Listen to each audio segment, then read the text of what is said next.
दोस्तों नमस्कार और प्यारे बच्चों आप सभी को भी नमस्कार।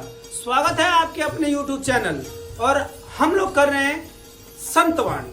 कहने का मतलब जो संतों ने वाणी कही थी, मौके के अनुसार समय के अनुसार जो वचन फरमाए थे, वो वाणी वो वचन उस समय भी सार्थक थे, उस समय भी तर्क संगत थे और आज भी उतने ही।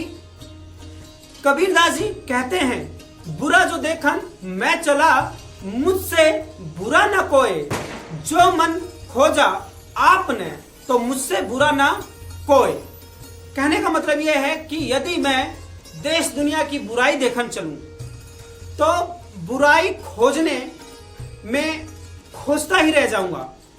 फर्क क्या पड़ता है कि बुरा आप देखने मत चलिए, बुरा आप देखने मत जाइए, किसी की बुराई मत ढूंढिए। सबसे पहले आप अपनी बुराइयों को ढूंढिए, अपने जो बुरे चीज हैं उसको देखिए और उसको पता लगाकर उसको दूर कीजिए, क्योंकि संसार में सभी में कुछ ना कुछ बुराई है और बहुत कुछ अच्छाई है। तो हमें दूसरों की बुराई देखने, दूसरों की बुराई गाने और दूसरों की बुराई बताने से बेहतर यह है कि हम अपनी बुराई को देखें, अपनी बुराई को समझें और अपनी बुराई को ठीक करें। क्योंकि जो बुराई है अगर दूसरा कर रहा है तो हम धोबी हमें बनने की जरूरत नहीं है। उसके बुराई जो करता है उसका परिणाम वो स्वयं जानेगा।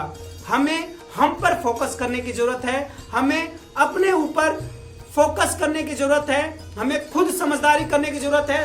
देश दुनिया में क्या हो रहा है, कौन कैसा कर रहा है, समाज में आमतन पे होता है ना कि हम दूसरे की बुराई गाते रहते हैं, ये ऐसा, ये वैसा, ये इस तरह, ये उस तरह।